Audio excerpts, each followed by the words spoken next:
पवित्र श्रीमद् भागवत गीता, पवित्र चारों वेद, पवित्र कुरान शरीफ, पवित्र बाइबल, पवित्र गुरु ग्रंथ साहिब, पवित्र कबीर साहिब की वाणी में छुपे हुए गूढ़ रहस्य अर्थात तत्व को जानने के लिए कृपया अवश्य सुनिए जगत गुरु तत्वदर्शी संत रामपाल जी महाराज के मंगल प्रवचन। कहते हैं कि तकदीर बदलना आसान नहीं होता, लेकिन आज हम आपके सामने एक ऐसी कहानी लेकर आए हैं जो इस धारणा को चुनौती देती है। मिलिए राजेंद्र सिंह जी से, जो बठिंडा पंजाब से हैं। पहले ये मेहंदीपुर बालाजी की भक्ति करते थे, लेकिन जीवन में अशांति और प्रेत बाधाओं का सामना करना पड़ा। कई साधनाओं के बावजूद इनकी समस्याएं खत्म नहीं हुईं, बल्कि बढ़ती ही गईं। फिर एक दिन संत रामपाल जी महाराज के एक शिष्य ने इन्हें ज्ञान गंगा पुस्तक दी। इस पुस्तक ने उनके जीवन में प्रकाश फैलाया और उन्हें सच्चे भक्ति मार्ग की ओर आकर्षित किया। 10 अगस्त 2014 को जब इन्होंने संत रामपाल जी महाराज जी की शरण ली, तब इनके जीवन में एक नया सवेरा हुआ। संत जी के आशीर्वाद और ज्ञान से इनके जीवन की सभी समस्याएं दूर हो गईं। प्रेत बाधाएं समाप्त हुईं, खोई हुई संपत्ति वापस मिल गई और इनका परिवार सुख शांति से भर गया। अब आइए उनके शब्दों में सुनते हैं उनका यह अद्भुत जीवन परिवर्तन। जी नमस्कार। नमस्कार जी सर जी। सर क्या नाम है आपका? राजेंद्र सिंह जादौन, बठिंडा पंजाब से। सर संत रामपाल जी महाराज जी से कब जुड़े आप? 10/8/2014 को जुड़े थे। सर संत रामपाल जी महाराज जी से जुड़ने से पहले आपने क्या भक्ति साधनाएं की? सर 1997 से जब से वैवाहिक जीवन प्रारंभ किया था, तब से और 2014 तक हमारे घर में प्रेत बाधाएं थी और बालाजी की भक्ति किया करते थे, मेहंदीपुर बालाजी की। मेहंदीपुर बालाजी में ही बच्चों का मुंडन करवाया और प्रेत स्वयं घर में आके बोला करता था, और वो प्रेत को बोलते बोलते उसका तांत्रिकों से निवारण करवाया पर हो नहीं पाया। और उसके बाद में राजस्थान नोखा के अंदर कोई मेहंदीपुर बालाजी का भगत था, तो उसने कुछ कार्रवाई करके दी थी भी, ये आप घर ले जाओ और ये शांत हो जाएगा प्रेत। मेरे घर पे आने से पहले प्रेत ने कह दिया था कि जो तू करवा के लाया है ना, उसके करवाने से कोई तेरे को लाभ नहीं होगा। और मेरा हाथ पकड़ा, बाजू पकड़ा और मंदिर के अंदर ले गया जहाँ मंदिर बनाया हुआ था। और उस प्रेत ने अपनी छाती पे जो बालाजी का स्वरूप था, मेहंदीपुर बालाजी का, तोड़ के फेंक दिया था। कहता जिसकी तू भक्ति कर रहा है ना, मैं इससे भी तकड़ा हूं। उस दिन मेरे को यह पता लगा कि इस संसार के अंदर इन देवी देवताओं से कोई ऊपर शक्ति है, या तो शैतान है या कोई और है परमात्मा। सर पहले क्या क्या भक्ति साधनाएं आपने की? इससे पहले हमने हनुमानगढ़ संगरिया में मुसलमानों के जो अपने पीर खाने होते हैं वहाँ भी गए थे, और वहाँ भी कोई लाभ नहीं हुआ। पैसे देते गए लेकिन लाभ नहीं हुआ। मोड़ मंडी पंजाब में यहाँ भी गए थे, वहाँ भी कोई लाभ नहीं हुआ। उत्तर प्रदेश सिकंदराबाद में भी गए, वहाँ भी कोई लाभ नहीं हुआ। सर जब आप पहले ही इतनी सारी भक्ति साधनाएं कर रहे थे, तो फिर आप संत रामपाल जी महाराज जी की शरण में क्यों गए? क्या ऐसा कारण बना कि आपको संत रामपाल जी महाराज जी की शरण ग्रहण करनी पड़ी? सर जी इससे पहले हमें संत रामपाल जी के नाम का भी नहीं पता था। संत रामपाल जी के शिष्य एक दिन कॉलोनी में आए और दरवाज़ा खटकाया। सुबह का 8 बजे का टाइम था। उनका नाम था विपन जी। तो उन्होंने ज्ञान गंगा बुक दी। उसमें झगड़ा हो रहा था हमारे घर के अंदर। तो हमने कहा बाबाओं के चक्कर में हम बर्बाद हैं, हम विश्वास नहीं करते। वो बोले सर जी लो ये 10 रुपये ज्ञान गंगा बुक है। तो मैंने कहा चलो कोई आया होगा दे देते हैं 10 रुपये। 10 रुपये दे के और ज्ञान गंगा बुक मैंने बेड पे रख दी और मैं गाड़ी लेकर गुजरात चला गया। जब मैं गुजरात से वापस आया 10 दिन के अंदर, तो हमारी जो पत्नी है हमारी, उसने ज्ञान गंगा को बुक को कंप्लीट पढ़ दिया और शास्त्रों से मिलान भी कर दिया।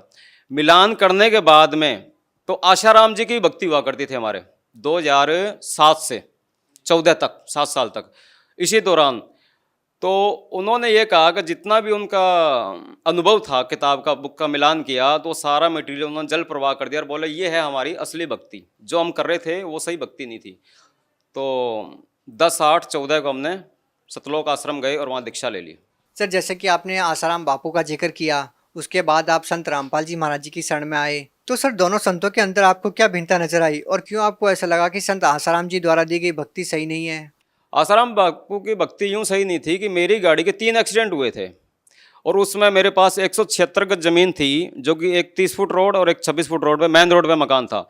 2 किस्तों में मेरे को बेचना पड़ा। वो कर्जा इतना चढ़ गया कि ज़मीन बेचने के बाद में भी 7 लाख रुपए कर्जा रहा 3 एक्सीडेंट के अंदर, तो बर्बाद हो गया। उसके बाद में किराए पे चला गया। लेकिन ज्ञान गंगा जब बुक आई, बुक आने के बाद में दीक्षा ली, तो दीक्षा मैंने क्यों ली, इस विषय से ली कि मैंने कोई गुरु नहीं बनाए अपने लाइफ में। हमारी भक्तिमती धार्मिक थी, हमारी पत्नी जो है धार्मिक थी, तो मैंने कहा भाई चलो ये जो शक्ति है, ये जो ज्ञान है, इससे अति उत्तम होगा, क्योंकि गुरु कोई भी नहीं छोड़ के राजी है, चाहे वो असली हो या नकली हो, जो भी हो। संत रामपाल जी का जो ज्ञान था वो हमारे धर्मशास्त्रों के अनुसार है, और जो आशाराम बापू का जो प्रचार जो कर रहे थे वो लोकवेद के आधार पे कर रहे थे, उसका कोई प्रमाणित नहीं था, अपने इसमें शास्त्रों के अंदर कोई प्रमाण नहीं था। सर, जैसा कि आपने बताया कि संत रामपाल जी महाराज आपको प्रमाणित ज्ञान दे रहे थे और शास्त्र विधि अनुसार आपको भक्ति दी, तो सर हम आपसे ये जानना चाहते हैं कि संत रामपाल जी महाराज द्वारा दी गई साधना को करने के बाद आपको क्या लाभ मिले? उससे जो हमारा मकान बिक गया था, ज़मीन और प्लस 2 मंजिल मकान बना लिया है मैंने संत रामपाल जी से जुड़ने के बाद में। पहला लाभ तो ये हुआ। अच्छा, बच्चों की 3 साल पहले मैंने रमैणी की थी। रमैणी क्या होती है इस विषय में हम नहीं जानते बिल्कुल भी। संत रामपाल जी ने ये बताया कि ये संतों की भाषा में रमैणी विवाह को बोलते हैं, और उसके बाद में आज तक घर में सुख शांति है और कोई भूत प्रेत बाधा नहीं है। दूसरा लाभ ये हुआ कि मुक्तसर से जलालाबाद हाईवे के अंदर मेरी गाड़ी पकड़ी गई थी 26 जुलाई 2018, जो पिछला प्रकट दिवस आया था, उससे 2 दिन पहले। जैसे मेरी गाड़ी पकड़ी गई, मेरी गाड़ी के कंप्लीट कागज चालान में गंगानगर थे आरटीओ के पास। तो मैंने कहा परमात्मा अब मैं शायद ही पहुंच पाऊंगा आपके प्रकट दिवस पे। तो एकदम आवाज़ आई कि गाड़ी वाले का सिफारिश आ गई है। मैंने कहा यहाँ जंगल में किसकी आवाज़ आ रही है? तो संत रामपाल जी स्वयं स्कूटर पे आए और सीधा आरटीओ के पास गए। उससे 1 मिनट बात की, तब तक गनमैन मेरे पास आ चुका था कि भाई क्या लोड है? मैंने कहा जी कॉटन लोड है, हरियाणा से आ रहे हैं, पंजाब जा रहे हैं। कहता भाई कागज़ और गाड़ी के कागज़ और इसके डॉक्यूमेंट्स क्या नाम है माल के लेके आप आ जा भी फटाफट, चालान काटना है तेरा। तो मैं ये देख रहा था संत रामपाल जी स्वयं आए, आरटीओ से 1 मिनट बात की, और उतनी देर में बस पास 2 गाड़ियां बीच में थी, तीसरी गाड़ी आरटीओ की खड़ी थी, तो मेरे पास आ गए। तो मैं अभी सीट पे बैठा, मैंने कहा ये कैसे हो रहा है? उसमें मैं यही देख रहा था कि परमात्मा, तो इसको देखने के बाद में मेरा दिमाग काम करना ही बंद कर दिया था, रुक गया था। मैंने कहा ऐसे कैसे हो सकता है? तो उसके बाद आके परमात्मा ने, संत रामपाल जी ने बोला उससे गनमैन से, भी जाने दे रहे गाड़ी को, क्यों रोक रखा है इसको, बात हो गई है। और इतनी कहने के बाद में मैं भी सीट पे बैठा हूँ, गाड़ी स्टार्ट है, और उसका जो गनमैन है वो नीचे खड़ा है मेरे बगल में, कह रहा है अभी कागज लेके आ जा। तो वो गनमैन भी कहता है अभी वापस चला जाता है आरटीओ की तरफ, और संत रामपाल जी मुक्तसर की साइड में चले जाते हैं अंधेरे में, क्योंकि 4 बजे का वक्त था, अंधेरा था उस समय। तो वहाँ जो गनमैन था वो आरटीओ के पास गया, उससे बात हुई, और बात करके वो बोला भी गाड़ी को जाने दो। सबसे दूसरा लाभ मेरे को ये हुआ। तीसरा ये हुआ कि जो कर्जे के बाद में जो मैंने ज़मीन बना ली, मकान भी बना लिया, तो आज उसमें प्लस 5-7 लाख का प्रॉपर्टी प्लस हो गई है, पहले कहाँ माइनस में थी। तीसरा लाभ ये है जी, मेरी कमर में बहुत बड़ा दर्द भी नहीं था, एक तरह का जैसे हड्डी टूट जाती है, रीढ़ की हड्डी, उस हिसाब से था। तो मेरे से चला भी नहीं जा रहा था, अंग भी नहीं हिल रहे थे उस समय। ये हनुमानगढ़ राजस्थान की बात है, अभी कोई 6 तारीख की बात है, इस प्रकट दिवस पे। तो मैंने कहा परमात्मा ये भी दया हो गई आपकी, अब दास क्या करेगा कि बच्चे छोटे हैं तो गाड़ी नहीं चलाएंगे, नहीं उनको कोई ऐसा ट्रेनिंग दे रखी है मैंने बच्चों को। तो मैंने कहा अब गाड़ी को कबाड़ियों को बेच देंगे और घर पे जाके भक्ति करेंगे, आराम से साधना करेंगे। बढ़िया हो गया। तो उसके 3-4 घंटे के बाद ही मेरा धीरे धीरे वो शरीर सही स्वस्थ हो गया, और आज मैं बिल्कुल स्वस्थ हूँ। किसी डॉक्टर से 1 रुपये की भी दवाई नहीं ली मैंने। 5वां लाभ जो है वो ये है कि हमारी जो पत्नी है उसको खूनी बवासीर था और लिकोरिया की बीमारी थी, वो भी आज कंप्लीट स्वस्थ है बिना दवाई के, संत रामपाल जी से नाम दीक्षा लेने के बाद में। आज तक यही लाभ है, सुख शांति है, और अपना सही जीवन जी रहे हैं। और अपने सर जी ऐसा था, दुकान है घर के अंदर, नीचे ऊपर रिहाइश है, 2 मंजिल मकान है। तो उसमें एक बार ऐसा हुआ था, कुछ पैसे रखे थे, शाम को गल्ला कंप्लीट रखने में 4000 के करीब थे, और उसमें से जैसे किसी को 1500 रुपये दे दिए गए थे। 1500 रुपये देने के बाद में जब बेटा आया तो उसने कहा भी इसमें पैसे किसने दिए हैं? तो हमने कहा जी हमने दिया 1500 रुपये। कहता 1500 रुपये दिए, लेकिन जितने में रख के गया था ये तो उतना ही है, ये पैसे कहाँ से बढ़ गए? तो सबसे बड़ा लाभ तो ये हुआ जी 1500 रुपये वो हमारे बढ़ गए थे। और दूसरा, एक बार गंगानगर के अंदर डीजल चोरी हो गया था हमारा। डीजल चोरी हुआ तो बेटे ने बोला कि पापा जी डीजल चोरी हो गया। मैंने कहा चलो जो ले जाएगा उसके कर्म फोड़ेगा, हमारा क्या चोरी हुआ है। तो उसी डीजल में इतनी बरकत हुई कि जितना डीजल मेरा था, कम से कम समझो आप 50 लीटर डीजल मेरा चोरी हुआ था, 3.5-4 की एवरेज है उसकी। तो 300 किलोमीटर गाड़ी शेष डीजल में उतनी एवरेज बढ़ाई थी या परमात्मा ने बंदी छोड़ने डीजल बढ़ाया था, वो तो मालिक की लीला मालिक ही जानते, लेकिन हमारा कोई नुकसान नहीं हुआ था। ये 2 लाभ हमारे को विशेष हुए हैं। सर जैसा कि अभी आपने रामायणी का जिक्र किया, बच्चों की जब आपने शादी की उस विवाह को आपने रामायणी बताया। संत रामपाल जी महाराज द्वारा सादगीपूर्ण विवाह करवाया जाता है। सर इस सादगीपूर्ण विवाह के बारे में बताइए, किस प्रकार से करवाया जाता है? संत रामपाल जी ने जो रामायणी है, इससे पहले हम भी नहीं जानते थे। ये 17 मिनट में शादी होती है। रामायणी कहो या शादी कहो, वो भाषा अलग है। और इसमें ना दहेज लिया जाता है ना दिया जाता है। इसमें कोई बारात नहीं, कोई बैंड नहीं, कोई बाजा नहीं, कोई सेहरा नहीं, कोई पंडित नहीं, कोई काजी नहीं, ना ही कोई हवन फेरे हैं। सिंपल तरीके से जाओ और अपना 17 मिनट में गुरु जी का एक बनाया हुआ मतलब रामायणी है, वो 17 मिनट में पढ़ दिया जाता है। और परमात्मा को, संत रामपाल जी को साक्षी मान के और अपना जीवन बच्चे स्टार्ट कर लेते हैं। सर जो श्रद्धालु है वो कैसे विश्वास करेंगे संत रामपाल जी महाराज के ऊपर? संत रामपाल जी महाराज पे ऐसे विश्वास करेगा, जब कबीर साहब 600 साल पहले आए थे तब उन्होंने अपने आप छुपा के ही लीला की थी। चाहते तो वो एक पल के अंदर ही अपनी शक्तियों को उजागर कर देते, लेकिन एक आम इंसान की तरह उन्होंने उपदेश दिया था और समझाने का प्रयास किया था।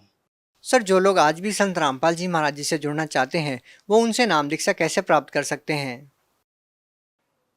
अभी जो चैनल पे, जो टीवी पे जो सत्संग आता है उस पर पीली पट्टी चलती है। पीली पट्टी पे सब नंबर दिए हुए हैं, वहाँ पे कॉल करो। और घर घर हर भगत पूरे मतलब भारतवर्ष में फैले हुए हैं। और इसके प्लस ऐसी व्यवस्था बना दी गई है कि जगह जगह आश्रम है और वहाँ टीवी चैनल के प्रचार के माध्यम से अपने जुड़ सकते हैं।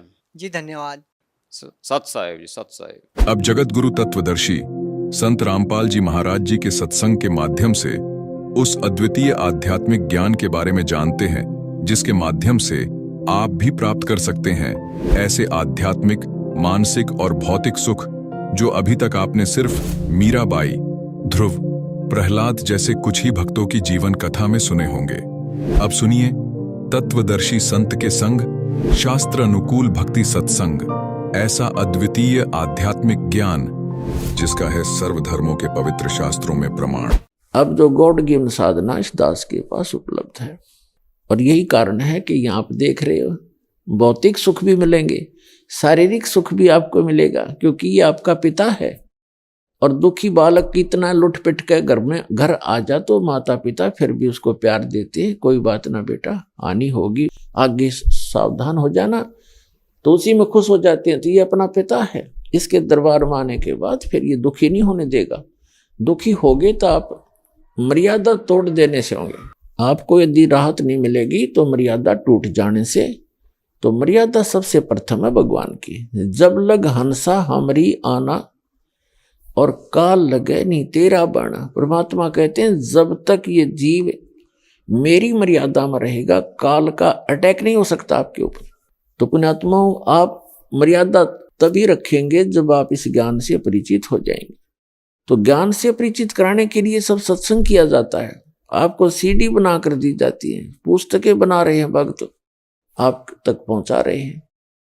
तो इस ज्ञान को समझने के बाद फिर आप ना तो इन ठगों से ठगोगे जो पग पर बैठे हैं, किते हाथ देखनी है, किते पितरा देखनी है, किते नकली संत निरे झूठ बोला, सारे दिन बकवाद गढ़े, क्योंकि आपको ज्ञान नहीं।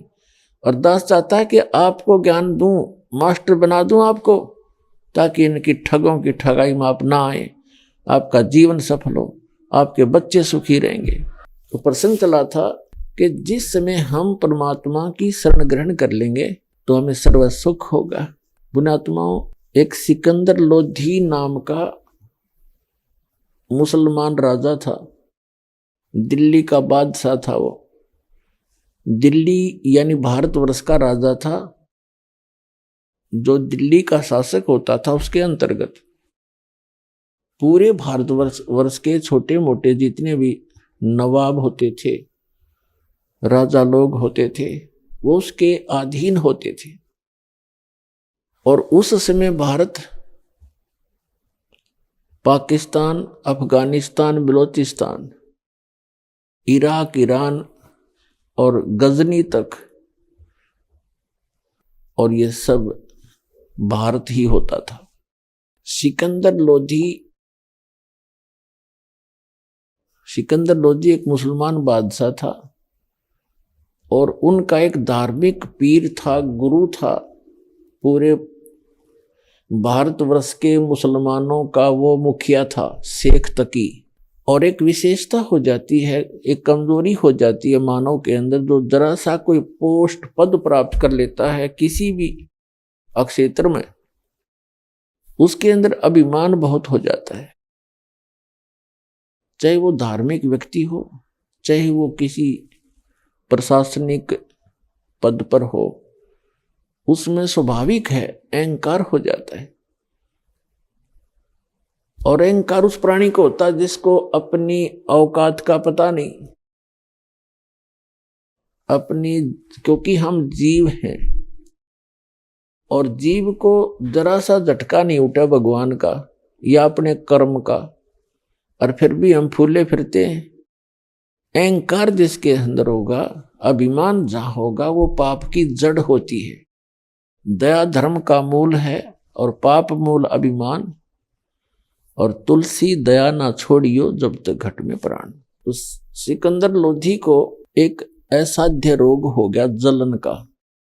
जलन का रोग ऐसा होता है जैसे कभी किसी के हाथ पर गर्म पानी या चाय गिर गई हो, और उससे कितनी भयंकर पीड़ा होती है प्राणी को। हाथ जल जाता है, फफोले भी हो जाते हैं। तो जलन का रोग ऐसा ही होता है, लेकिन उसमें कहीं ऐसा चिन्ह नजर नहीं आता कि ये कोई जला हुआ है, और पूरे शरीर में ऐसी दाह लग जाती है जैसे अग्नि में हाथ दे रखा हो, शरीर अग्नि में डाल रखा हो। इतनी भयंकर पीड़ा उस राजा को होगी, क्योंकि जब तक पुण्य चलते हैं तो कितने पाप करे, चाहे कितनी बकवाद करे, उसको पुण्य मिलते ही रहेंगे। ये विधान है भगवान का। और जब पुण्य नाश हो जाएंगे फिर उसकी कोई नहीं चलेगी, उसकी दुर्गति शुरू होती है। अपने आत्माओं, ये तो परमात्मा की भक्ति नहीं करते कुछ प्राणी, वो तो अब बिजली गिरी है। नहीं, पहले तकरीबन सभी भगवान में आस्था रखते थे, छोटी मोटी अपनी साधना करते ही रहते थे। तो वो जैसे सिकंदर लोधी एक मुसलमान राजा था और 5 वक्त की नमाज कंपलसरी होती ही है। इसकी जो मुसलमान धर्म की जो साधना है, ये कुरान शरीफ के ज्ञानदाता ने बताई है। और कुरान शरीफ यानी कुरान मजीद कहो, कुरान शरीफ कहो, इसका जो ज्ञानदाता है ये ब्रह्म है। और अज्ञानता से ये मुसलमान भाई इसको पूर्ण परमात्मा मान रहे हैं, सुप्रीम गॉड मान बैठे। तो इसने जो साधना बताई थी हजरत मोहम्मद जी को, वो कौन सी बताई थी? 5 समय की नमाज, दिन में 5 बार नमाज करनी है। नमाज क्या है? स्तुति है भगवान की, परमात्मा की महिमा का गुणगान करना नमाज बोलते हैं। जैसे हम नित्य नियम करते हैं, सुबह का करते हैं, दोपहर का बता रखा है, शाम का आपको, और फिर ऐसे जैसे कई गीता जी का नित्य पाठ करते हैं, वो भी नमाज यानी स्तुति है, प्रार्थना भगवान की। और जप जी का पाठ करते हैं सिख भाई, तो वो भी नमाज ही समझो।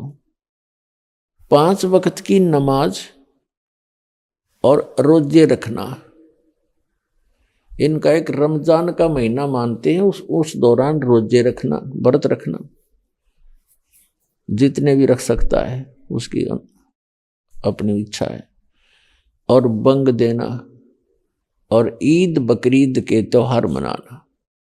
तो ये सभी साधनाएं, ये सभी क्रियाएं मुसलमान धर्म में कंपलसरी है, प्रत्येक मुसलमान करता है। अब जहां तक नमाज है उसका हम समर्थन करते हैं, नमाज अच्छी बात है, जैसे गीता का पाठ करना, नमाज करना, जैसे कई व्यक्ति गायत्री मंत्र जाप करते हैं, यजुर्वेद अध्याय नंबर 36 के मंत्र नंबर 3 के आगे ओम लगा करके उसका बार बार रिपीटेशन करते हैं, उसका आवर्ती करते हैं, तो वो सारा स्तुति है, प्रार्थना है, नमाज है वो। तो उस नमाज से लाभ क्या होगा? ये एक धर्म यज्ञ यानी ज्ञान यज्ञ है। ज्ञान यज्ञ का फल अलग है, उससे मोक्ष नहीं होता। जैसे ग्लूकोज है, ग्लूकोज, एक रोगी व्यक्ति को ग्लूकोज लगाई जाती है तो ग्लूकोज जो है वो रोग नाश नहीं करती, शरीर को कुछ सहारा अवश्य देती है। और हमारा रोग नाश होगा तो ग्लूकोज कितनी चढ़ा लो, कितनी लगा दो, उससे कोई लाभ नहीं होना। वो जितना होना है वही होगा, लेकिन रोग नाश नहीं हो सकता। उसके लिए अलग ट्रीटमेंट है, इंजेक्शन, टैबलेट्स, गोलियां। तो वो मुसलमान समाज में नहीं है, वो गोली इंजेक्शन नहीं है। और जैसे हिंदू समाज के अंदर भी वो गोली इंजेक्शन कंप्लीट नहीं है। जैसे कुछ एक तो ओम नाम जपते हैं, कोई हरिंग हरिंग करता रहता है, कोई अन्य जाप करते हैं, तो वो मंत्र सही नहीं है। सही मंत्र है इस विश्व के मानव के कल्याण के लिए। कंप्लीट एक ही कोर्स है और सबको एक ही रोग है, जन्म और मृत्यु का। तो उसके लिए केवल एक कंप्लीट कोर्स है जो इस दास के पास उपलब्ध है, तो उससे आपका मोक्ष होगा। तो वो क्या करते हैं, पांच समय की नमाज कर ली और फिर रोजे रख लिए, व्रत रख लिए। रोजे माने व्रत, और बंग माने ऊंचे सुर में आवाज पुकारना परमात्मा को। तो ये सारी क्रियाएं किया करते थे, क्योंकि ये न तो पाप नाशक है ये क्रियाएं, ना ये मोक्षदायक है। क्योंकि ये किसकी बताई हुई है? ये सरपुरुष की बताई हुई है। ये गीता ज्ञान दाता भी वही है, कुरान शरीफ का ज्ञान दाता भी वही है, वेद का ज्ञान दाता भी वही है, और बाइबल का भी ज्ञान दाता वही है। बाइबल के अंदर 3 पुस्तकों का संग्रह है, होली बुक, तौरात, जबूर और इंजिल, और चौथी उनकी कुरान है। तो वो चारों कतेब और चारों वेद मिलता जुलता ज्ञान है। चारों वेदों का सारांश श्रीमद् भगवद गीता में। उन चारों कतेबों में इतनी कमी है, कौन सी? तौरात, जबूर, इंजिल और कुरान के अंदर, कि उसमें कोई मंत्र जाप करने का नहीं है। वो केवल नमाज पर जोर रखते हैं और कुरान शरीफ यानी अपनी अपनी इन चारों पुस्तकों को पढ़ते हैं। तो ये ज्ञान यज्ञ है। तो उस ज्ञान यज्ञ के करने से लाभ तो मिलता है, लेकिन ना तो पाप का नाश हो सकता। पाप के नाश बिना हमारा प्रारब्ध यानी जीवन किस्मत में जो दुख है वो कट नहीं सकता, और पाप कटे बिना सुख नहीं हो सकता। जैसे किसी के पैर में कांटा लगा हो और उसको ये बता दिया किसी ने कि आपके पैर में कांटा लगा है, और वो निकला नहीं, निकालने का कोई साधन नहीं है, उस व्यक्ति को कोई ये कहे कि कांटा निकल नहीं सकता और जूता पहन ले, भविष्य में कांटा नहीं लगेगा, तो क्या वो जूता पहन सकता है? कांटा लगे पैर में जूता पहना नहीं जा सकता, वो तो कांटा निकले। और कांटा निकलने के बाद उसको सलाह दी जाए, सलाह की जरूरत नहीं, फिर तो आप समझ जाएगा कि जूता फिर निकाल दिया, फिर ये कांटा चार है। तो जिनको कोई आज उनके किस्मत में दुख है, वो उनके पाप के कारण है। और पाप प्रारब्ध के अंदर लिखा हुआ, प्रारब्ध माने किस्मत में, और किस्मत में लिखे हुए को ना ब्रह्मा जी मिटा सकते, ना विष्णु जी, ना शिव जी, ना ब्रह्म सरपुरुष जिसे कहते हैं, जो गीता ज्ञान दाता, कुरान ज्ञान दाता, वेद ज्ञान दाता, और ना पर ब्रह्म, केवल पूर्ण ब्रह्म, कंप्लीट गॉड, वो अल्लाह अकबर, वो समर्थ परमात्मा वो आपके पापों का नाश करके आपको सुख दे सकता है, आपकी किस्मत चेंज कर सकता है। मासा घटे न तिल बधे, विधना लिखे जो लेख, और सच्चा सतगुरु मेट कर ऊपर मार दे मेघ। अब सच्चा सतगुरु, क्योंकि अब सतगुरु भी नकली बहुत हो गए, इसलिए सच्चा सतगुरु बोला गरीबदास जी ने। और सतगुरु कौन होता है? विश्व में एक ही होता है। जब परमात्मा आए थे वो स्वयं अकेले ही थे और कोई सतगुरु नहीं थे, क्योंकि भगवान जब आते हैं वो सतगुरु, संत और एक अच्छे नागरिक और तत्वगत ज्ञाता जगत गुरु का काम वो अकेले ही करते हैं।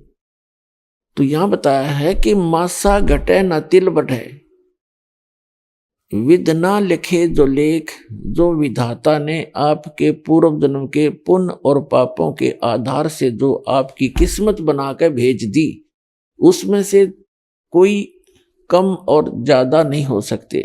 और कौन कर सकता है उसमें परिवर्तन? वो पूर्ण परमात्मा, समर्थ, वो कबीर गॉड कबीर, वो अल्लाह अकबर, वो कंप्लीट परमात्मा, पूर्ण ब्रह्म, वो कर सकता है। और उसने उसका करने का तरीका बता रखा है। तो कहने का भाव ये है कि कंप्लीट जो पूजा की विधि इस दास के पास है। जैसे अज्ञान इसी को कहते हैं, जैसे ये सतलोक सचखंड की महिमा बताने वाले जितने भी संत पंथ ग्रंथ बने हुए हैं, इनके अपने ग्रंथ, वो क्या वो कहाँ धोखा खा गए, कहाँ मार खा ली उन्हें। वो कहते हैं कि जो हमने तो ब्रह्मा विष्णु महेश से कोई लेना देना नहीं, और न ही हम इनका जाप करें, हमने वेदों की आवश्यकता नहीं, हमने गीता भी नहीं देखनी, पोथी तो थोथी होती है। पुण्यात्माओं, ये अज्ञानता का एक हिस्सा है, तत्वज्ञानहीनता का एक पार्ट है, हिस्सा है, भाग है। जब तक हम इस पूरे अध्यात्म ज्ञान को नहीं समझते। गीता एक अनमोल ग्रंथ है पुण्यात्माओं। इस जैसे दास ने बताया है कि ये जो वेदों का ज्ञानदाता भी सरपुरुष है और गीता जी का भी ज्ञानदाता यही है। इसने श्री कृष्ण में प्रवेश करके बोला, और बाइबल का ज्ञानदाता भी यही है, कुरान शरीफ का ज्ञानदाता भी है। अब इस कारण क्या है कि इसने जो वेदों में ज्ञान दिया, फिर गीता जी में दिया, ये सबसे पहले का ज्ञान है। उसके बाद उसने अन्य दूसरों में उसको रिपीट नहीं किया बार बार। जो अन्य ज्ञान उसने दिया बाइबल के अंदर, कुरान शरीफ के अंदर, उन चारों किताबों में, तो वो बार बार वो ज्ञान नहीं दिया जो पहले वो दे चुका था। फिर उसने समय अनुसार जहां पर जो प्राणी रहते थे उनको वहां जीवित रखने के लिए, अपने खाने के लिए, वो खुद खाता है हमारे को, ये शरीर यहाँ रह जाता है।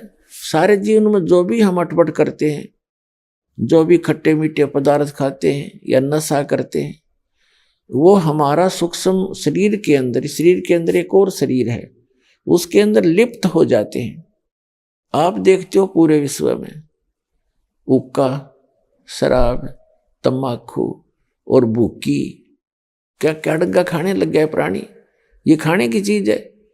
ज्यादा पैसे हैं, काजू खा ले, किशमिश खा ले, सेब संतरे खा ले, खीर बना ले, हलवा बना ले। उधर रुचि ना जाती कबाड़ खाने को और ये बकवाद करने को क्यों जाती है? क्योंकि इसका प्रेशर है, ये मन इसका दूत है, एजेंट है। ये बकवाद खोज लेगा 1 मिनट में। बताओ, हुक्का बनाया तो किस तरह इसके बना के इसके सारा सिस्टम, फिर हुक्का, चलम और तम्बाकू, ये बकवाद क्यों करी? क्योंकि इसने करवाई। और ये ज्यादा जितना प्राणी गलत काम करेगा, गलत आहार करेगा, इसका टेस्ट बनता है। तो ये जैसे इन अन्य पुस्तकों के अंदर पुराण है और अन्य कुरान है, बाइबल है, के अंदर जो 3 पुस्तकें, तौरात, जबूर और इंजील वगैरह, इनमें मांस खाने का भी इसने प्रावधान कर दिया। क्यों? इसने तो इनको जीवित रखना है, किसी तरह रहो, पाप करो चाहे कुछ करो, तेरा आहार बना रहे। और जिसमें वेद और गीता बोली गई थी उस समय पूरी पृथ्वी पर फलदार वृक्ष थे। ये सामक आपने देखा होगा, सामक एक घास होता है। आजकल का तो बाजरा नहीं है इतने मोटे, दूसरे में ये सामक इतना मोटा होता था और एक बार झाड़ ले, दो मार के उपाड़ के दो बार झाड़ ले, इतना निकलाता था और उसको खाते थे। ऐसे बाजरा गेहूं भरे रहते थे, वन में भरे रहता था। गए झाड़ा तोड़ा खाया, फल तोड़े खाए, मांस खाने की आवश्यकता ही नहीं थी। और जितने हमारे कर्म घटते गए, संस्कार घटते गए, कम पुण्य कर्मी प्राणी पृथ्वी पर जन्म होता गया, उसी तरह से उनके अनुकूल ही ये सुविधाएं समाप्त होती चली गई। फिर ये मांस खाने लगे। मांस खाने की चीज है, हुक्का पीने की वस्तु है, तंबाकू। ऑक्सीजन की आवश्यकता है इस बॉडी को, और इसमें ठोक कार्बन डाइऑक्साइड जबरदस्ती।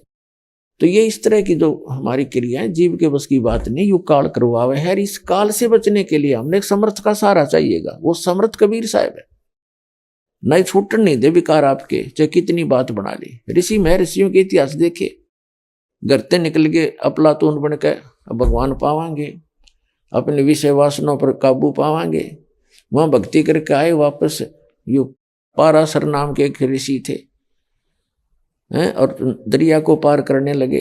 12 वर्ष तपस्या करके आया, कति इंद्रियों को साध के आया और एक उस मल्लाह की लड़की पर नींद खराब कर ली नालायक आदमी ने, वहाँ गड़बड़ सारा काम बिगाड़ दिया। तो यू काल ब्रैन माटी कर रहा हमारी। हमने ना सदभक्ति करने देता, बकवादा में लाए रखे, ना हमने नेक नीति से रहने देता, कोई ना कोई को बद करवा के छोड़े।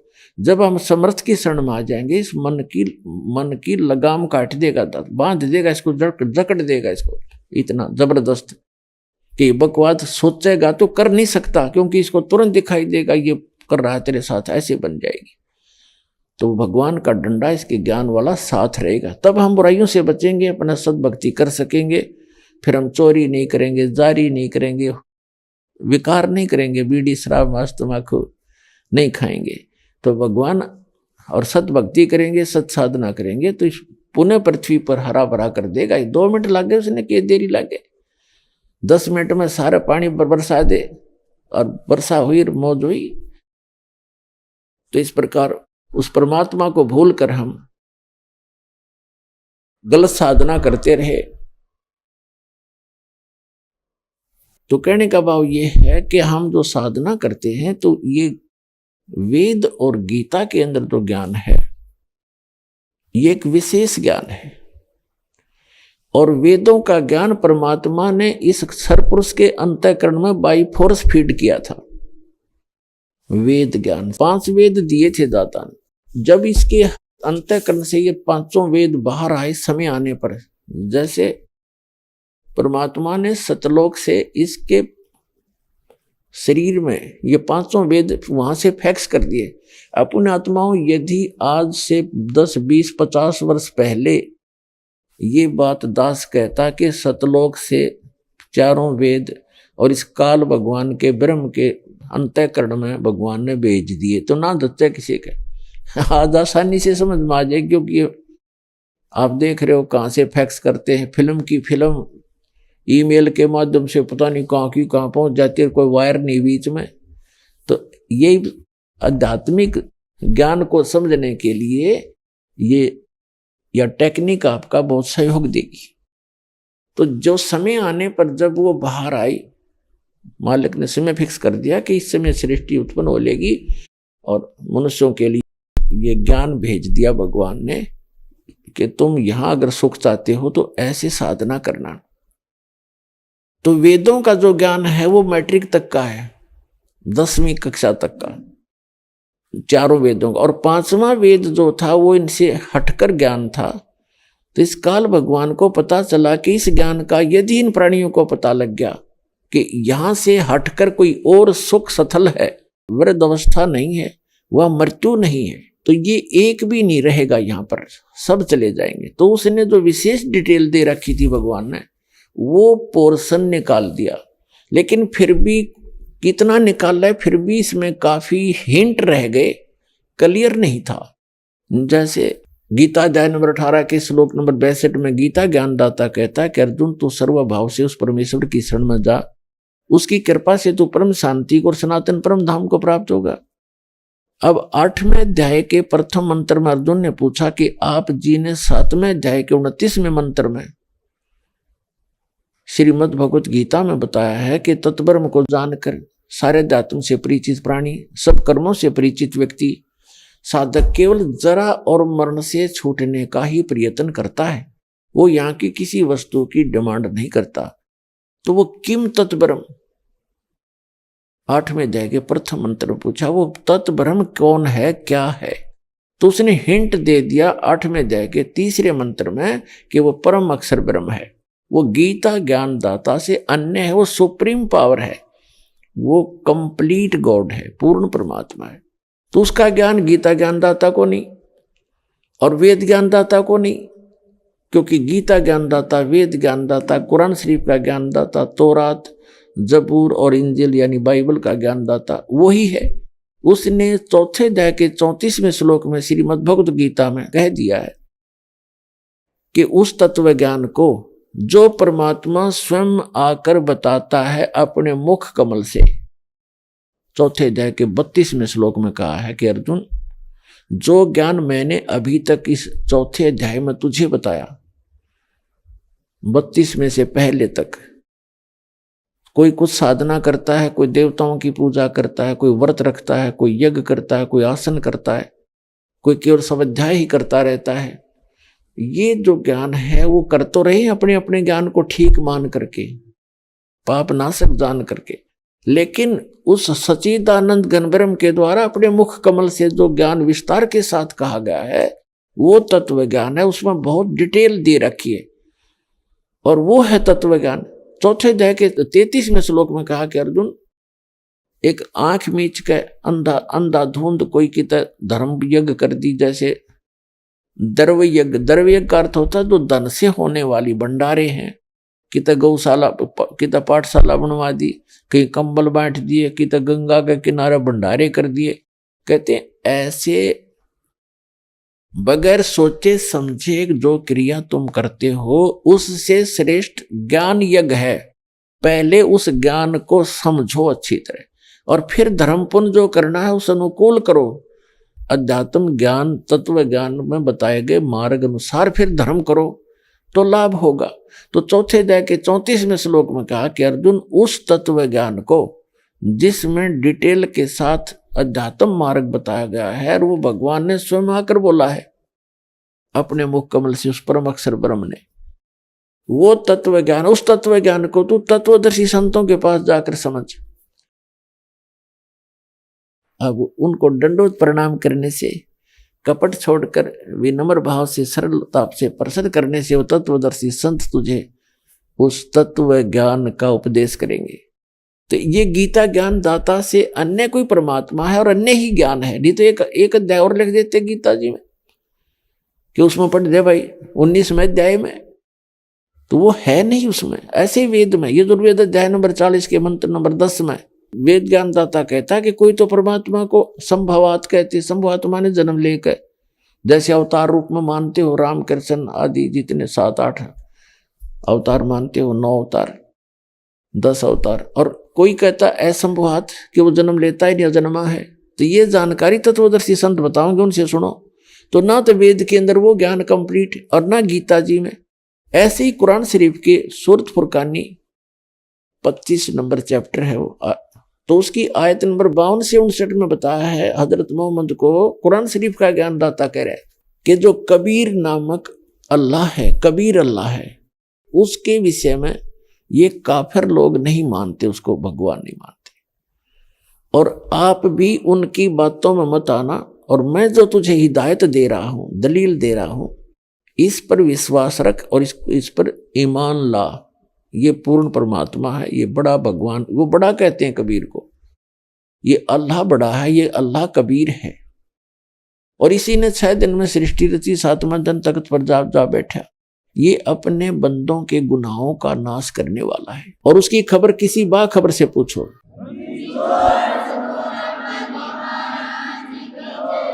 उसने स्पष्ट कर दिया है कि उसकी खबर किसी बाखबर से पूछो। बाखबर माने तत्वदर्शी संत से पूछो। तो इससे भी सिद्ध हो गया कि कुरान शरीफ का ज्ञानदाता भी उस कंप्लीट परमात्मा से परिचित नहीं है, पूर्ण अल्लाह अकबर से परिचित नहीं है। और जिस कारण से साधना करते करते हिंदू भी दुखी और मुसलमान भी दुखी और अन्य जितने साधक हैं, किसी को सुख नहीं, अपने संस्कार का किसी को थोड़ा बहुत भौतिक सुख प्राप्त है तो वो सुख नहीं होता। अगर किसी के पास खूब धन है, हमने उसको सुखी मान रखा है, और अंदर उसके 36 टेंशन पाओगे, मिलकर देख लेना उसे। तो आत्मिक शांति आपको इस ज्ञान से और कबीर भगवान से मिलेंगी, और यह साधना से मिलेगी जो दास के पास उपलब्ध है। आपको आत्मिक शांति, भौतिक सुख, शारीरिक सुख और पूर्ण मोक्ष मिलेगा। तो इसके अभाव से जो साधना मुसलमान धर्म के अंदर चल रही थी, सिकंदर लोदी उन सभी साधनाओं को करते करते भी अपने पाप कर्म के कारण इतना असाध्य रोगग्रस्त हो गया कि हाय तौबा मची हुई थी उसकी जीव को। उसने अपने मौलवी, मुल्ला, काजियों, बड़े बड़े संतों, साधुओं से भी संपर्क साधा। बड़े बड़े वैद्य, जिनको यहां तक कह दिया था कि जो तुम मांगोगे धन उतना ही दे दूंगा, मेरा रोग नाश कर दो, सब व्यर्थ रहा, ऑल इन वैन। हिंदू संत, साधु, फकीरों से भी सारे जंतर मंत्र करवा लिए, ऑल इन वैन। तो पुण्यात्माओं, जिस भी संत, क्योंकि मुसलमान भाई तो किस्मत मानते नहीं, प्रारब्ध बहुत नहीं मानते कि पूर्व जन्म के पाप होंगे तुम्हारे। हिंदू समाज के, हिंदू जिनको कहते हैं हम सनातन धर्म वाले, ये पुनर्जन्म मानते हैं और सच्चाई है, पुनर्जन्म होता है। आज कोई दुखी है तो पूर्व जन्म का, आज सुखी है तो पूर्व जन्म के पुण्यों से, दुखी है तो पूर्व जन्म पहले के जन्मों के पापों से।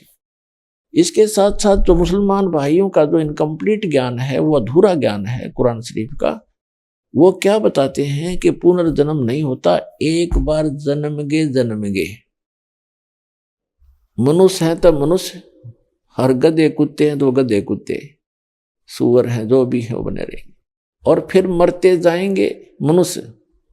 मनुष्यों की विशेष विधान है उनके पास, मनुष्य मर गए कब्र में दबा दो, मनुष्य मर गए कब्र में दबा दो। और फिर कभी कयामत आवेगी, कयामत माने प्रलय, वह लाख वर्ष में आवेगी, 10 लाख में आवेगी, अरब वर्ष में आवेगी, तब तक वो उनके विधान अनुसार जैसा वो बता रहे हैं तो वो कब्र में रहेंगे वो सारे जीव। और जिन्होंने कुरान शरीफ के अनुसार दिया हुए ज्ञान के अनुसार साधना की है, वो चले जाएंगे जन्नत में। जब कयामत आवेगी सब कुछ नाश हो जाएगा, और फिर उन अल्लाह वो फिर उस कब्रों से निकाल लेगा, और जिन अच्छे काम कर रखे उनको जन्नत में, स्वर्ग में, और जिन गलत साधना की उनको नरक में। जन्नत में जानते पहले ब्रैन मट्टी हो लेगी, कब्र में फंसे रहेंगे अरबों वर्षों तक। बताओ वो जीवन है कोई? ये विधान है। और फिर कहाँ जाएंगे? फिर बोला खत्म कहानी। वाह भाई, आए कहाँ से थे? जन्नत से। फिर यहाँ टिंडे लेना है जन्नत से, किस लिए आए? यही बता दो, यहाँ किस लिए आए? कहते हैं भगवान तुम्हारी परीक्षा लेने के लिए यहाँ भेजता है, जन्म देता है। परीक्षा क्या लेनी है बता? वहां बैठे हैं जन्नत में, उनकी क्या परीक्षा लेनी फिर वो? क्योंकि ये ज्ञान अधूरा है, इनकम्प्लीट नॉलेज है। वो खुद कहता है कि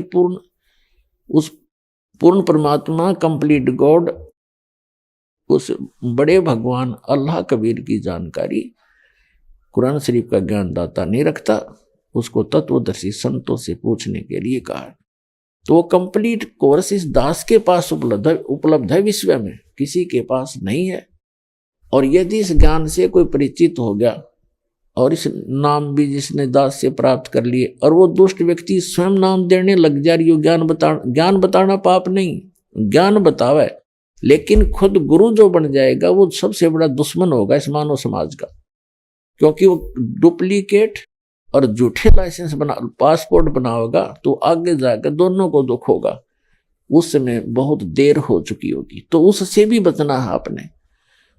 ये सत्कर मान लेना, इस दास के अतिरिक्त विश्व में ये मंत्र नहीं, ये साधना नहीं। अगर इस दास से लेकर के कोई बागी होकर किसी कोने में बैठकर लोगों को नष्ट करा उनके जीवन को, तो वो दुष्ट इंसान है, उससे बचना है और समझाना है कि ये ठीक नहीं है, उससे बचना है आपको। तो कहने का भाव ये है कि ये साधना करने से आपको मोक्ष होगा। तो सिकंदर लोधी जी को कोई लाभ नहीं हो रहा था, तो उन्होंने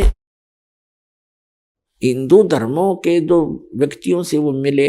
अभी आपने सुने जगत गुरु तत्वदर्शी संत रामपाल जी महाराज के मंगलमय सत्संग प्रवचन। आइए अब सुनते हैं उन भक्तों के अनुभव जिन्होंने संत रामपाल जी महाराज के प्रमाणित ज्ञान से प्रभावित होकर नाम दीक्षा लेकर अनेकों लाभ प्राप्त किए। दर्शकों, आज के लाखों परिवार नशे की लत से पीड़ित हैं। एक ऐसी चिंताजनक हकीकत जो वर्तमान समाज के चेहरे पर एक कलंक है। एक ऐसी परेशानी जो सिर्फ एक व्यक्ति तक ही सीमित नहीं है, बल्कि साथ ही साथ पूरे परिवार की खुशियों को छीन लेती है। एक ऐसे ही शख्स के परिवार की दुखद घटना से आज हम आपको रूबरू कराने जा रहे हैं। इनसे मिलिए, ये हैं झारखंड के रोहित जी। ये मांस भक्षण और नशा इतना करते थे कि इन्हें राक्षस प्रवृत्ति का भी कहा जाए तो कम होगा। जानवरों की बलि चढ़ाकर उनका सेवन किया करते थे।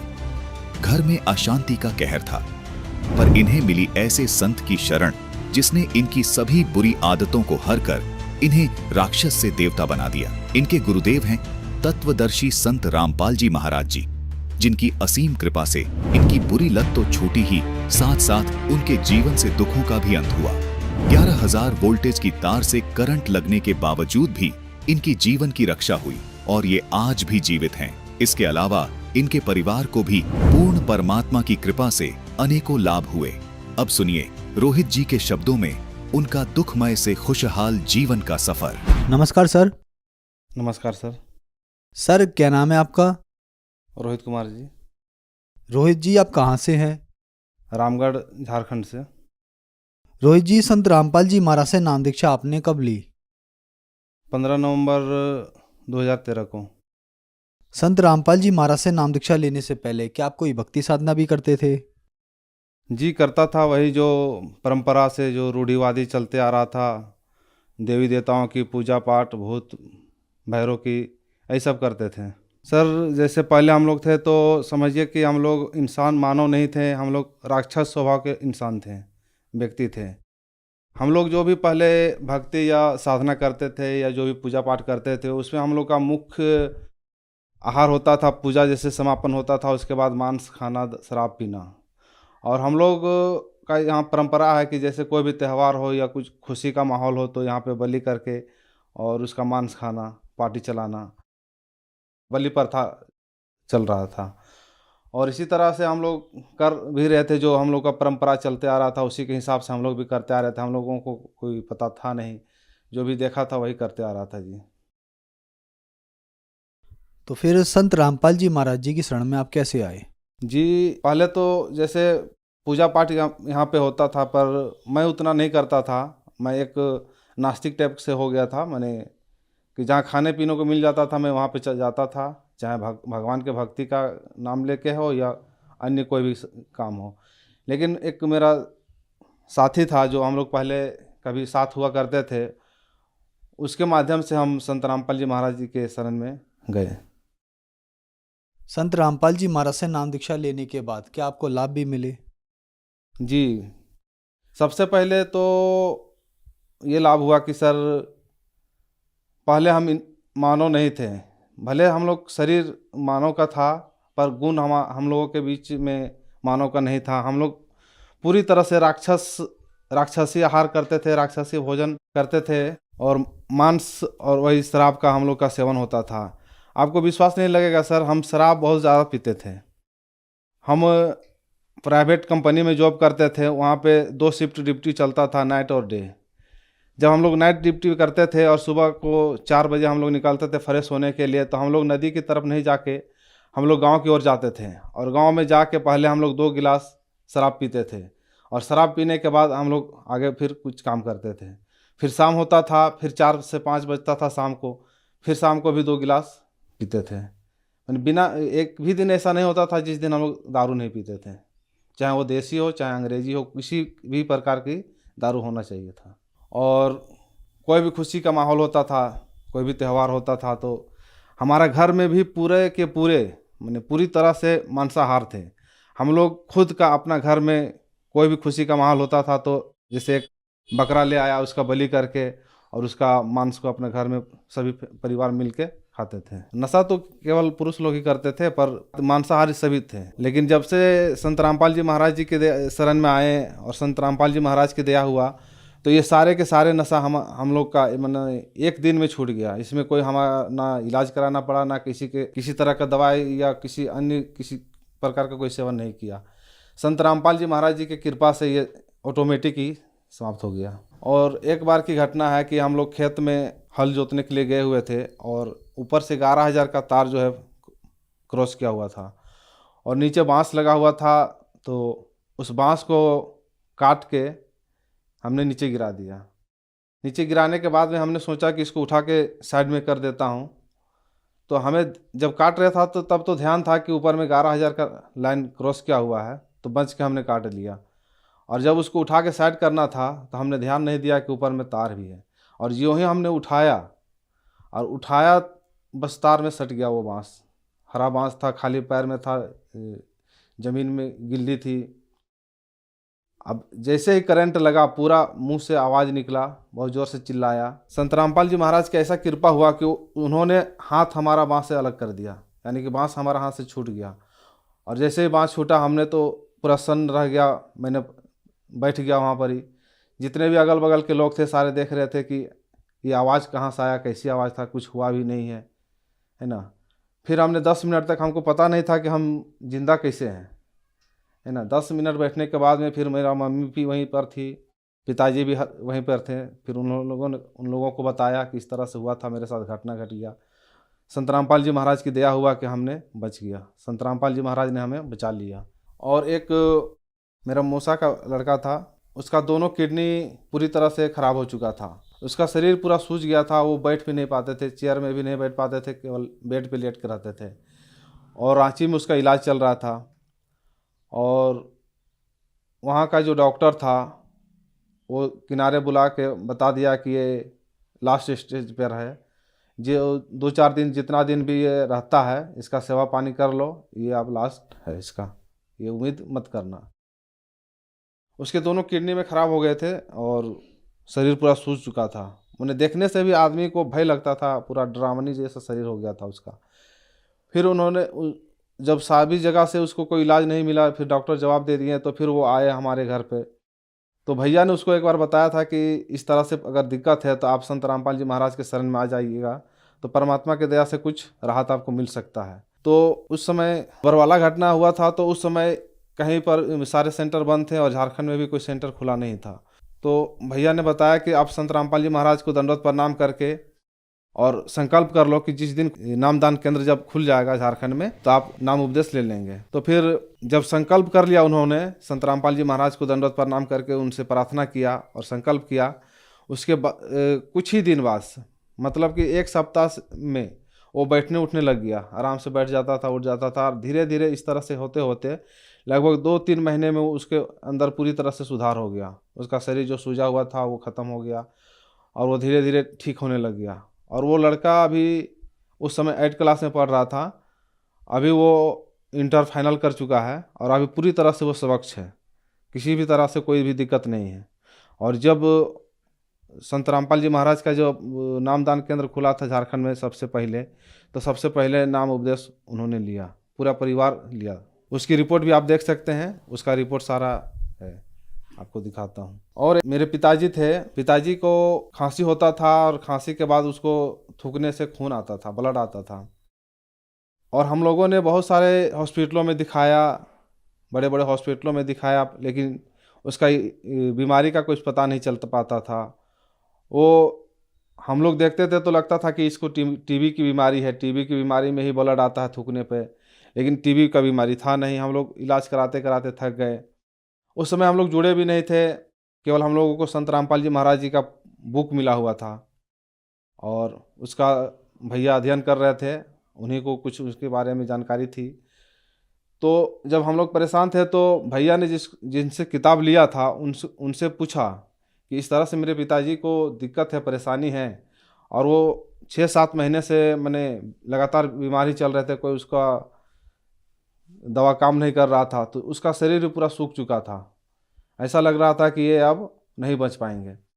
लेकिन जब भैया ने उनसे पूछा तो उन्होंने बताया कि आप संत रामपाल जी महाराज से एक बार प्रणाम करके उनसे प्रार्थना कर लो और संकल्प कर लो कि अगर पिताजी ठीक हो जाते हैं तो हम आपके शरण में आएंगे। तो भैया ने फिर उसी समय संत रामपाल जी महाराज का जो बुक में फ़ोटो होता है उस वहाँ पे प्रणाम किया। उस समय पता नहीं था कि दंडवत प्रणाम कैसे होता है या कैसे करते हैं लोग, वो नहीं था। लेकिन जैसे हम लोग पहले प्रणाम करते थे, अपने हिसाब से उनको प्रणाम करने के बाद में संकल्प किया कि हमारे पिताजी का बीमारी ठीक हो जाएगा तो हम लोगों ने पूरा परिवार नाम उपदेश लेंगे। इतना कहने के बाद ही कुछ दिनों के बाद ही एक छोटा सा डॉक्टर जो गांव में होते हैं, उस टाइप के डॉक्टर से केवल 10 या 15 रुपया का दवा लिया था मात्र, और उसी दवा को खाने के बाद उसको उल्टी आया, और इतना खतरनाक उल्टी आया कि देखने के बाद तो हम लोग डर गए कि अब ये नहीं बचेगा। और जितना भी उसका अंदर का कचरा था वो सारा निकल गया। उसके बाद से संत रामपाल जी महाराज की दया से वो पूरी तरह से ठीक है और वो अभी स्वच्छ है पूरी तरह से, कोई भी उसको अभी दिक्कत परेशानी नहीं है। और एक लाभ है कि जो मेरा एक बच्चा था, लड़का था, वो करीब चल रहा था, छोटा ही था, केवल चलता भूलता था, लेकिन वो किसी तरह से गलती से छत पे चला गया और छत में जाने से वो आंगन में गिर गया। सर उसका नीचे हो गया और वो पूरी तरह से आंगन में गिर गया। और आंगन में पूरी तरह से पक्का किया हुआ है। अब उतनी ऊपर से गिरने के बाद भी वो बच्चा कुछ मिनट के लिए तो वो सुन्न रह गया, लेकिन 2-4 मिनट के बाद ही संत रामपाल जी महाराज से फिर प्रार्थना करके उसको प्रणाम करवाया गया। प्रणाम करके फिर संत रामपाल जी महाराज से प्रार्थना करने के बाद ही फिर वो लड़का होश में आ गया और पूरी तरह से ठीक हुआ। उसको कहीं डॉक्टर के यहाँ भी कुछ नहीं, 1 रुपया का दवा भी नहीं करवाना पड़ा। सर, संत रामपाल जी महाराज से नाम दीक्षा लेने के बाद आपको बहुत अद्भुत लाभ मिले। जैसा कि आपने बताया कि आपके यहाँ बलि प्रथा है, तो वो भी आप मांस वगैरह बहुत ज़्यादा खाते थे और नशा भी करते थे। संत रामपाल जी महाराज अपने अनुयायियों को लाभ देने के साथ साथ एक सभ्य समाज भी तैयार कर रहे हैं। तो जो लोग आज आपको टीवी पर देख रहे हैं और ख़ास करके झारखंड वाले जो हैं, उनके लिए आप क्या कहना चाहेंगे? मैं सभी से यही कहना चाहूँगा कि आज सभी समाज के लोग पढ़े लिखे हैं और सोशल मीडिया इतना आगे चला गया है कि आप किसी भी तरह का किसी भी जानकारी को आप देख सकते हैं, जान सकते हैं, परख सकते हैं, है ना। तो संत रामपाल जी महाराज जी के प्रोग्राम हैं या अन्य जितने भी है वो सोशल मीडिया पे सारे छाए हुए रहते हैं।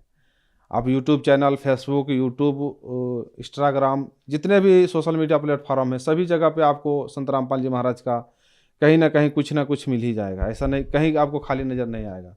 तो आप कहीं से भी उनके नंबर पे आप संपर्क करके आप उनसे जुड़ सकते हैं, उनका जो ज्ञान है उसको जान सकते हैं, और उनका जो उद्देश्य है स्वच्छ समाज को तैयार करना, बुराइयों को दूर करना, ये सारे आप जान के और संत रामपाल जी महाराज से जुड़ सकते हैं।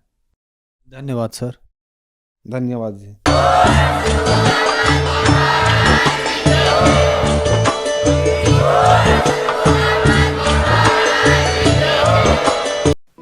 आप सुन रहे थे जगत गुरु तत्वदर्शी संत रामपाल जी महाराज के मंगल प्रवचन। अधिक जानकारी के लिए संपर्क करें।